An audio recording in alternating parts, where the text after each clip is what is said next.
বেনিহায় ফিলিস্তিনি মুসলমানকে মারা হচ্ছে, ফিলিস্তিনি মুসলমানকে বোম মেরে এমন ভাবে মারা হচ্ছে, মুসলমানের লাশ বোমের আঘাতে আকাশে উঠতেছে।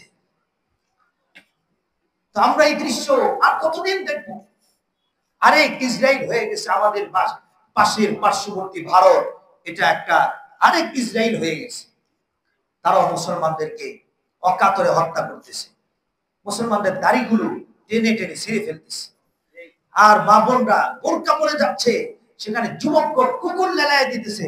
এক একটা মা সে যাচ্ছে, তার পিছনে একটা হিংস্র কুকুর লেলিয়ে দিয়েছে, কুকুরটা বারবার তাকে আক্রমণ করছে, আর মা সে বারবার ঠেকানোর জন্য চেষ্টা করছে। মানুষ মাটির নিচে তেল খুঁজে, পানি খুঁজে, আর এই হিংস্ররা, এই হিংস্র পশুরা তারা মসজিদের নিচে মন্দির খুঁজে। তারা এই অজুহাতে মসজিদগুলো ভেঙে দিচ্ছে। শত বছরের ইতিহাসধারী মসজিদগুলোকে তারা এক অজুহাতে ভাঙতেছে। মুসলমান ঘরে মুরগি পাক করেছে, সে মুরগির ড্যাগ নিয়ে সঙ্গে সঙ্গে তারা ওই মাটির মধ্যে ফেলে দিচ্ছে, আঘাত করতেছে। মুরগি পাকাও কেন? আগে কইতো গরু পাকাও কেন, মুরগি পাকাও কেন? মুসলমান নির্যাতিত হচ্ছে। জাতিসংঘ দেখে না? জাতিসংঘ সেই চোখের মধ্যে কালো চশমা পরে বসে আছে, কারণ মুসলমান মরতেছে তো কোনো সমস্যা নেই।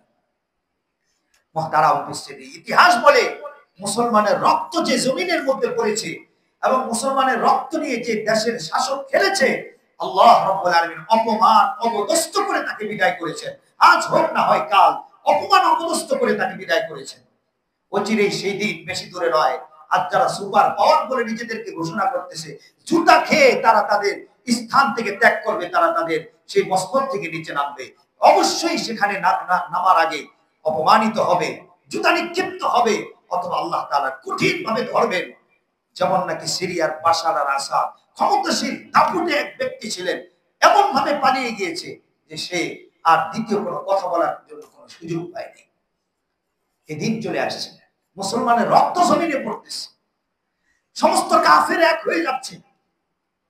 এখন সময় আসছে সমস্ত মুসলমানের এক হওয়া, সমস্ত মুসলমান একদিকে যাবে। আর আল্লাহ বলেন, আমি সমস্ত ইহুদিদেরকে এক জায়গার মধ্যে জমা করব।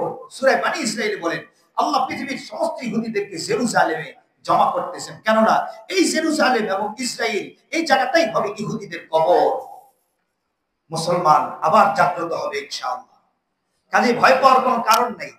মুসলমানের দিলের মধ্যে রয়েছে ঈমান, মুসলমানের দিলের মধ্যে রয়েছে পাওয়ার, মুসলমানের দিলে রয়েছে একজনের প্রতি আরেকজনের সহমর্মিতা। কাজে আমরা আমাদের মুসলিম ভাইয়ের জন্য, মুসলিম ভাইদের জন্য দোয়া করতে থাকবো। সামর্থ্য অনুযায়ী তাদের সাথে অর্থনৈতিক ভাবে, তাদের পণ্য বয়কটের মাধ্যমে তাদের সাথে যুদ্ধ এবং জিহাদ আমরা চালাই দেবো ইনশাআল্লাহ। বলেন আল্লাহর কাছে দোয়া করবো, আল্লাহ তাআলা যেন তাদের শাস্তি আমাদের চোখে দেখায় দেন।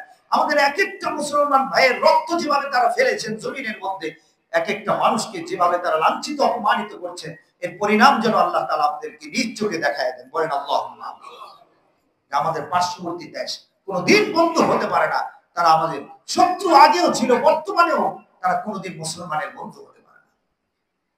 এই জন্য মুহতারাম উপস্থিতি, মুসলমানদের জন্য বেশি বেশি দোয়া করা। কিয়ামতের আলামত প্রকাশ পাচ্ছে, ঘনিয়ে আসছে, মুসলমান চতুর্দিকে নির্যাতিত হচ্ছে।